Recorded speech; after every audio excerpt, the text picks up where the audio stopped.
India এবং নিউজিল্যান্ডের FTA দীর্ঘ ১৬ বছর পর কমপ্লিট, অর্থাৎ ফ্রি ট্রেড এগ্রিমেন্ট।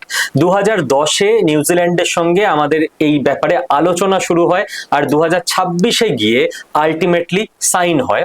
নিউজিল্যান্ডের প্রধানমন্ত্রীও এই এগ্রিমেন্টটার ব্যাপারে যেটা বলেছেন, once in a generation agreement. কেন? তার কারণ হচ্ছে এবার ভারতবর্ষের সমস্ত প্রোডাক্ট, আই রিপিট, ভারতবর্ষের 100% প্রোডাক্ট নিউজিল্যান্ডে 0% ট্যাক্সে, মানে কোনো ট্যাক্স ছাড়াই এক্সপোর্ট হতে পারবে। উল্টো দিকে ভারতবর্ষের দিক থেকে যেটা প্রথম থেকে চেষ্টা ছিল, আমরা সেই ব্যাপারে সফল হতে পেরেছি, যে নিউজিল্যান্ড মারাত্মক পরিমাণে ডেয়ারি প্রোডাক্ট তৈরি করে এবং অনেক কম খরচে তৈরি করতে পারে।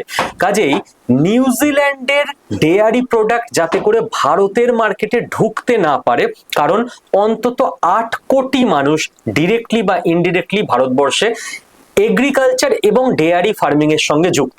ভারতবর্ষ সেই সেক্টরটাকে এই ডিলের বাইরে অর্থাৎ এক্সক্লুডেড রাখতে সফল হয়েছে।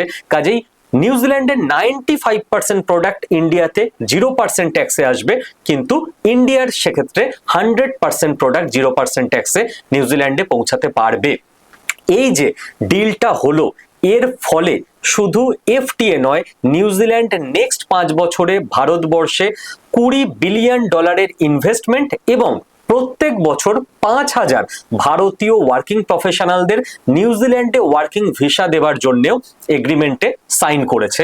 কাজেই এই যে এগ্রিমেন্ট, এর প্রভাব কিন্তু ভারতবর্ষের জব মার্কেট থেকে শুরু করে স্টক মার্কেট সমস্ত কিছুর ওপর পড়তে বাধ্য।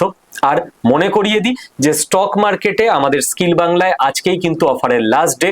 কাজেই যারা ইন্টারেস্টেড তারা 9650 634247 এই নাম্বারে ফোন করে এনরোল করে নিন।